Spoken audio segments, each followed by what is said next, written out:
പത്രസമ്മേളനത്തിൽ പറഞ്ഞു ജനങ്ങൾ അവരുടെ മനസ്സിലാക്കി എനിക്ക് വോട്ട് ചെയ്യട്ടെന്ന് പറഞ്ഞു. വ്യക്തിപരമായി അങ്ങനെ തീരുമാനം എടുത്തിട്ടുണ്ടോ?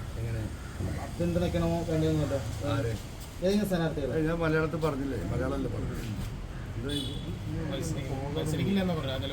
അല്ല, മത്സരിക്കുന്നില്ല. എന്തുകൊണ്ടാണ് മത്സരിക്കുന്നില്ല എന്ന് പറഞ്ഞത്? എനിക്ക് ആളില്ലാത്തതുകൊണ്ടല്ലേ, പൈസ ഇല്ലാത്തതുകൊണ്ടല്ലേ.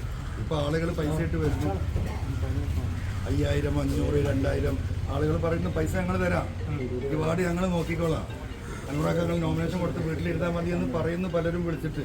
പൈസ ഇല്ലാത്തതിൻ്റെ പേരിൽ നിങ്ങൾ മത്സരിക്കാതിരിക്കണ്ട. അങ്ങനെ ജനങ്ങളൊന്നായിട്ട് ഈ പറഞ്ഞതുപോലെ ഇങ്ങനെ പറഞ്ഞാൽ ഞാൻ എന്ത് ചെയ്യും?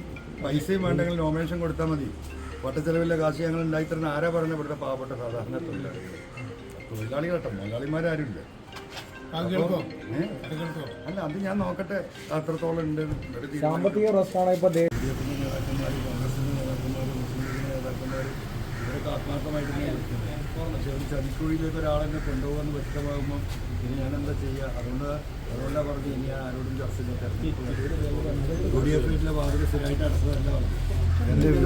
ഈ പറയുന്ന വസ്തുതകൾ നമുക്ക് എന്താ പറയുക, 21 ലക്ഷത്തോളം സന്തുഷ്ടരായ ഉപഭോക്താക്കളും 2 ലക്ഷത്തോളം തിമിര ശസ്ത്രക്രിയകളും പൂർത്തിയാക്കിയ മലബാറിലെ ഏക കണ്ണാശുപത്രി Al Salama high hospital, hospital road, Perinthalmanna.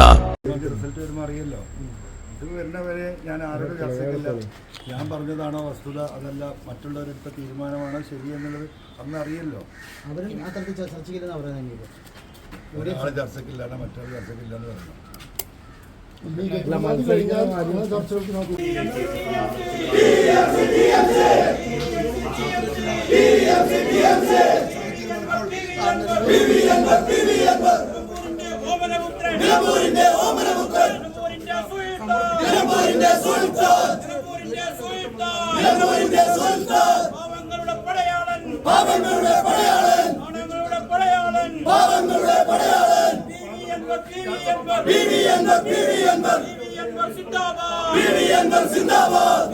Don't worry money, ഉണ്ടെന്നീ മണി ഈസിയായി നേടൂ വള്ളുവനാട് ഈസി മണി. ആവശ്യം ഏതുമാകട്ടെ, പണം ഞങ്ങൾ തരും.